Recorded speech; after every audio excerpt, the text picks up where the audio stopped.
I guess we don't get a countdown anymore. All right. Welcome back. It's been another week. Boop boop boop boop boop boop boop boop boop boop boop. Escaping dystopia. That used to be our intro and kind of our theme song around here. Yeah, it didn't work out so well. We'll see. We'll work on the live band and all that stuff. We even remember we messed around with special effects. It's been a really, really exciting year for the most part around here. So we'll see how the Wi-Fi holds out tonight. There is a very good chance just gonna go dead real quick before you even know about it. I don't watch actually this The Walking Dead no more. Sorry. What is that one? Ooh. But it got real boring. Oh, this one has sound effects. Are you ready for it? Are you ready for it? It's got me. I'm not ready for it. So this is the 1 year kind of crapiversary of the election in 2016. I think it's one of those things that people will remember forever. Oh yeah, before we get to it, my name is Roy. This is Escaping Dystopia. This is a little thing I've been doing for fun for the last year. I'm planning on doing it for a little bit. Talking about stuff and things. I'm actually going to talk a little bit later tonight about the platform we've chosen and see if we might branch out a little bit on some of this. But with that being said, let's go through what we're going to talk about tonight. Boom, boom, boom. Welcome to Escaping Dystopia. My name is Roy. So this is the 1 year crapiversary of the election. That was a tough day. Talk a little bit about that. Talk about the mass shooting down in Texas, which is another horrific day to hear about. The sexual assault reporting sea change that's happened over the last even few weeks has really been remarkable. So we'll have some of the latest on that, which is always fun to talk about. But we need to, so we can talk about it. Tax cuts still coming up versus our booming economy. This is always the fun, exciting, really interesting thing. We're going to make a nice prediction tonight. We'll see what happens here. But we're going to talk a little bit about that coming up. What's going on in Saudi, because that will eventually possibly affect us. We'll see. It's very interesting. That's part of our international politics and fun stuff that everybody likes to talk about. There was a big federal report on global warming that our government doesn't want to talk about and is trying to stop from being around. So we'll talk a little bit about that. Some of the social media pushback as people are realizing what's going on with this stuff, which is a little odd. And we'll talk about some of that. And then some science stuff. And of course, if anybody wants to chime in, you can always feel free to do what you want to do. So that's all good. Let's see what we should do here.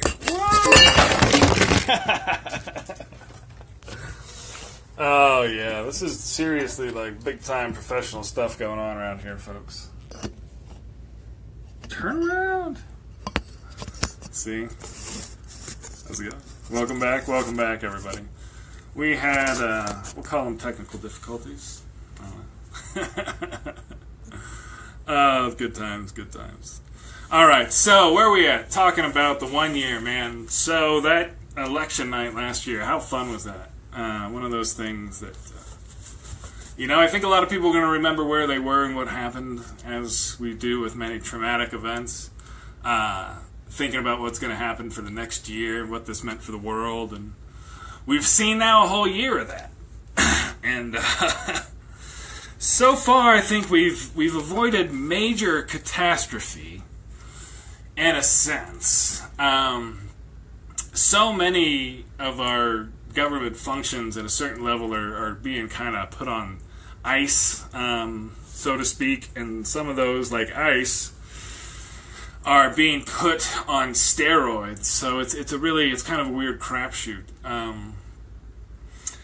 The economy continues to hum along. We'll talk a little bit about that later, which is a big cover. To be at the low levels of support, like 35, 37%, with a great economy and a really, really low unemployment rate is quite an achievement. He sucks. He's overseas right now, kind of making a mockery of the world. I already promoted his golf course while he was talking to the assembly there. And apparently the whole really tough on China and these are his words, and we'll talk about this later, why this is a little bit, I don't like kind of talking like this. The guy's horrible. We'll talk about that too, but he talked about the Chinese, how they were raping the U.S. economy with their trade. That was on the campaign trail. Now he's over there talking to them, and they're throwing him big dinners, and he's talking about how awesome they are, and it's all the people before him who sucked. And this is just more. There's nobody he wouldn't throw under the bus, and including all of us, if it serves his purpose for the moment. So we're still going. Nothing too crazy, although we do. Again, it would be remiss to not mention that his campaign manager has been indicted, and a number of people with the campaign have pled guilty to stuff. So we'll see. Hopefully we'll get some more stuff on that next week. But that's again for the 1 year in. We're getting some stuff heating up. So I got a little birthday present there. And the elections this last couple days showed a huge shift, and it really is, I think, one of those things where it's going to be people they got to get out their people. And that is one thing that I'll definitely concede about Hillary. She was not the most inspiring person. I mean, I think she needed to be. I think that, and I'm guilty of this, and this is certainly on my 1 year look back of telling people and thinking that Hillary was going to win easy, that there's no way the country could elect this, sexually assaulting, bragging shitball, but there you go. We could. This is America! Speaking of America, we had another mass shooting this last week down in my home state of Texas. Down in a little city, I think it's outside of San Antonio. This is horrible. Basically, it sounds like this guy hated us going after his mother-in-law or something. I don't think she was even there at the church that day, but shot everybody there. He had a history, as many of these people do, of domestic violence, especially and against women. Apparently, the Air Force forgot to tell anybody, the FBI in particular, that he had this assault charge and spent a year in prison, including trying to break out. When he was discharged from the Army, and so he was allowed to buy a weapon. The thing is about that, as much as I wanted to blame that whole bureaucracy for not doing that, and apparently they've reported one case, the Air Force has. I'm going to look into a little bit more about that. I'll certainly post more about that this week. But it's not something that they've been good about, and hopefully that's one of the good things that could come out of this, is getting that stuff set up. The difficult thing about this, about a couple of aspects of this, and this is just kind of going into that Air Force not reporting it kind of thing. Even if they had, he could have still bought a gun if he wanted to at various places. That's what the gun show loophole is all about, because they don't do background checks on person-to-person purchases when it's just a small business, like my small media empire here. You're just selling a gun to Bubba. It's no big deal. You ain't got to run through the FBI background check. So they can still get around that stuff if they want to. So there was a thing, and there's been some horrible stuff. There might be some movement on the federal level for some more legislation. I'd love to see something happen. It sounded like John Cornyn was moving a little bit on this, but if he moves too much, that's going to be coming with his resignation, just because of how much the GOP is tied to the NRA nowadays.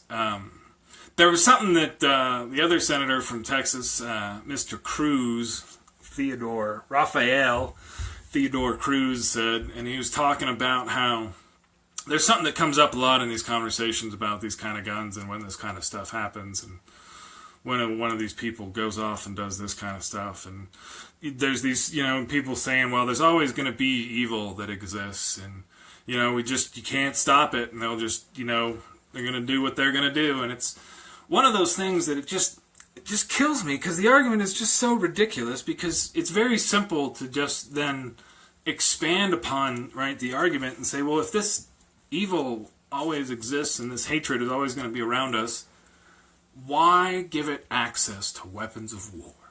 And why even have those around? It doesn't make sense, right? And the thing that it does do is it does make sense and dollars for a lot of people, and it's a big industry to sell this stuff. They have them here. I mean, you can't pick up a newspaper without seeing an advertisement for one of these guns. And that's what they're made for, is killing lots of people and doing exactly what this guy did. And apparently there's video of it, and him kind of just going pew to pew. And so, you know, it happened again. And hopefully we got to start doing something. And the reaction, the difference between the reaction from our current administration to this and something else is just so stark and ridiculous that there's no, you know, there's nothing. It's just acts like it doesn't happen. You know, you say, you know, and you know, I had a little conversation about the thoughts and prayers. I haven't actually responded. I might in the next couple of days, but a friend of mine said something about that because I kind of did a little bit of mocking the thoughts and prayers things. It's after a while. I think the thoughts and prayers, that's what you use to, you know, you think about what action you're going to take and you pray that action works when you want to solve a problem, right? Thoughts and prayers are aspects of solving the problem. They're not a solution to the problem in and of itself. And that's where the mockery comes from, is where people won't do anything but offer them thoughts and them prayers. So, another week, another mass shooting. Welcome to U.S. 2017. I hate to be cynical and sarcastic about it because it's such a horrific event. So I'll stop. But hopefully we can do something and move a little bit forward here. I think, like the election showed in the last few days, you know, the ballot box is where you make progress here, folks. And speaking of the ballot box, this is a little bit away from the ballot box. A different kind of box. No, it's a Orville Roy. The sexual assault reporting sea change. So this kind of started, I think it was actually kind of Ronan Farrow's reporting, and that's who really kicked it off on Weinstein, which is kind of that Hollywood family going after Hollywood mogul kind of situation. And it takes someone with that kind of level of individual power and to be able to get around. Because again, like one of the stuff that came out this week, some of the stuff about Weinstein, was he was like hiring spies and he'd do all sorts of nasty stuff going after the people who really tried to, you know, press him on this when they got caught and called on it. And so that's, you know, you hear kind of the generalized concept of these pressures and things, but now we're seeing the specifics of how these kind of predators work in our society. It's going to be, you know, a long-term question on how that changes. I'm curious about how much of this is also part of it just kind of a reaction, the revulsion, and just a breaking in half because of the president, right? Because I think a lot of people thought that there was no way that Hillary could lose, and that was kind of a lot of the Democratic strategy, but I think was actually the failed strategy that just, and all the commercials, a lot of them from the super PACs and all that, were just reminding people about the fact that Trump bragged about sexual assault. I mean, and that should have been by far like the 10th thing that ended it, and that was kind of the assumption working from there, but then there's a large part of the country that just doesn't think that way, and that's why this has gone on for a while, and it's, I mean, that's not the only reason by far, but you get to see in that, you know, even as all this stuff is happening, we still have a president who's that kind of guy. The thing that came down today is, you know, Louis C.K. And him with his masturbation problem. The New York Times article about it is kind of almost funny because of how many times it mentions the word masturbation. It's yeah, pretty triggery, probably for Louis. He did bits about his problems. He, you know, it's interesting. This is kind of what I was talking about earlier. I don't know. Well, we'll see how this goes because he's a little bit more on the edge of stuff where there's a lot more people, at least what I've seen so far, kind of being like, Who cares? We'll see, because I think what he's doing was pretty disgusting. He's got a problem, right? And it has to be addressed, and hopefully it has been. There's only been, hopefully this isn't something that still keeps going on. I'd hate to hear that this happens now, but hopefully he's dealt with it. But that's one thing that I'm wondering about as we see so much of this, if there's going to be any way for anyone to come back from this kind of stuff. Not to move on from it already, but as we kind of develop a little bit more rules, shall we say, about how our society is going to deal with it. How are we going to deal with it? Is there a way to come back? Is there a way to redeem yourself? Which is actually what he was trying to do prior to even getting caught. Which is interesting from a conceptual point of view. But, yeah, guy's got some serious issues. And then there's the president, too, man. Holy crap. See, and that's the thing, too, that keeps happening about this. All these people going down, this comes out and that comes out, and then we still have the president whose campaign manager just got indicted. We know they were working with the Russians, and what the hell I mean, just in every single way, it's just, there's this just off thing, and it's still there. That's why I'm keeping that as my profile picture. For a while, it's been a year. Now, speaking of off things, we're just going to switch gears quickly. We've got the Republican tax cuts, trying to rewrite the tax code for the first time in 30 years or whatever, right? The biggest corporate tax cut ever. And it's just, why? What is this? How does this make any sense, like, as a nation, right? Because we went from, under Obama, right? We had a complete bust, right? The real estate market got destroyed. Country's in a tailspin when he takes over. We get that righted. Turned around, headed the right direction, finally stabilized, boom, Trump takes over. We now have had 2 consecutive quarters of good growth, right? Unemployment super low. The economy is pretty solid. Wages haven't gotten there. But the idea here that what's going to put us over the top to get wages for workers is tax cuts for the companies you work for. That money all goes to shareholders, and most employees are not shareholders. It doesn't make any sense. As far as, like, kick-starting the economy's doing well and growing it, and again, this is like the last 2 quarters it's grown at over 3%, which is like the first time it's done in I believe, I don't know, by the recession, before the recession. So it's doing fine, so why change all this stuff? There's a huge lies coming from the administration about huge benefits. I actually did this, and apparently Trump called into a meeting on TV, and Trump told senators that he's spoken to his accountant about the tax plan, and that he would be a big loser if the deal is approved as written, according to multiple people in the room who heard the president on the phone. So there's 2 things, and I wrote about this. First, it's probably just bullshit that this accountant talked to him. And B, every analysis of this looks like it was written specifically for someone with Trump's tax returns, and he's not even supposed to care about his business. So why would his accountant be calling him about legislation that they're talking about to assure him that he was going to be like, oh, you should totally fight against this, Donald. Oh, it's going to kill you. I mean, it's so simplistic and ridiculous. It's just coming out pretty clear. The guy's just not bright, but he knows what works with his people. So it's going to be interesting. We're going to see how this goes. The stock market is really hot right now, and it actually took a big dip today when they started to realize that a lot of what they'd priced in, which is that these tax cuts are probably going to work, is based on the Republicans getting something done. So we'll see if this thing doesn't get pared all the way down to just a corporate tax cut.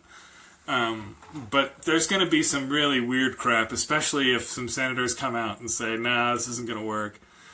They're going to get really creative like they try to do with the Obamacare stuff. So we'll see what happens. But it's the ridiculous, and they even the Cohn, the other Gary Cohn, is it? I guess the head of his Council of Economic Advisors, who has previously assured everyone that no, the rich aren't getting a tax cut. That's not here. Well, we can't really do this without, they're going to get one. It's not it's just the way it is. Of course, everybody wants one. Everybody wants a tax. So now that it's just more and more reports are coming out about what's being traded for these tax cuts for the wealthy.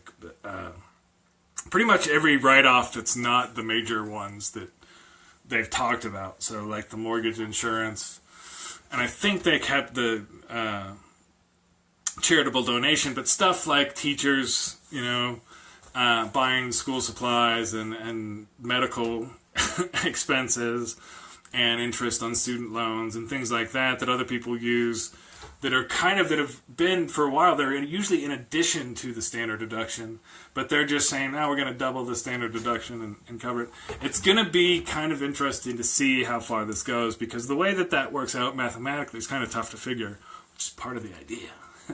So a lot of people don't understand exactly how it's going to affect them. And that's what some of the tax plan analysis are looking at, is how this is going to affect people 10 years down the road. And people are like, this is actually kind of a tax raise on people who don't make a lot of money. So we'll see how it goes, but it is not going well so far. I would not say that. And we'll see how much, if anything, gets them really distracted. Certainly not going to be anything to do with these mass shootings, that's for sure, unfortunately. So oil's going up in price, and that's something that's helping out the Saudi consolidation I was going to talk about. This is one of those international politics things I'll just touch on briefly. They arrested a whole bunch of people. Big coup, consolidation. He's going to be the king. He's going to be a real king. So we'll see how that works in our modern day world as they try and do some interesting stuff on that side. As we've done more oil production ourselves and gas stuff, our reliance on that, and this is one thing actually that Obama did that a lot of people give zero credit for, has quote-unquote reduced that dependence on foreign oil. It's still there, but the more that we can build our recyclables and renewables, the more we can get rid of that kind of stuff. But anyway, one last thing I was going to talk about tonight. Two things. The big federal report on global warming confirms what pretty much everybody knows, right? That pays attention to this, that the globe is getting warmer, that the cause of it is human activity.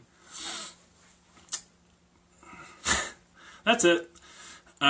So we know those things to be facts as much as anybody who really honestly looks at this can find them. So what's happened is curious, because this report was mandated by law, as a lot of things in Washington are, so they couldn't stop it from coming out. I think they tried to a little bit. That was kind of one of the big things when they came in. There's been a few stories about how the kind of purges at various departments for people who worked on environmental stuff, specifically global warming at both the Department of Energy and some other stuff too. EPA, yeah, that's the one. It's run by the industry lobbyists now. The swamp creatures running it. So that's out there. It's been a big one that it hadn't come out. I think it was like 4 years ago or longer than that. So it's been a while, but it's a good one if you want to take a look at just some straight scientific facts on what's going on and why people have decided what they've decided. So a little bit more on that kind of weird things that humans are doing. There's been a little bit more kind of now social media kind of pushback on stuff. There's definitely, October is turning out, and I think actually there's somebody around here who started it being a kind of a phone-free month where kids would try and do that, teenagers. And it seems to me, it sounds like it's a pretty big kind of thing, that it's changed social interaction quite a bit across a number of generations. The websites like the one that you're looking at right now, if you're watching this, are pretty much designed to be really engaging and use some really, overt and just, discreet tactics to keep people involved, like allowing them to do this kind of stuff, which I think is pretty amazing just from a technological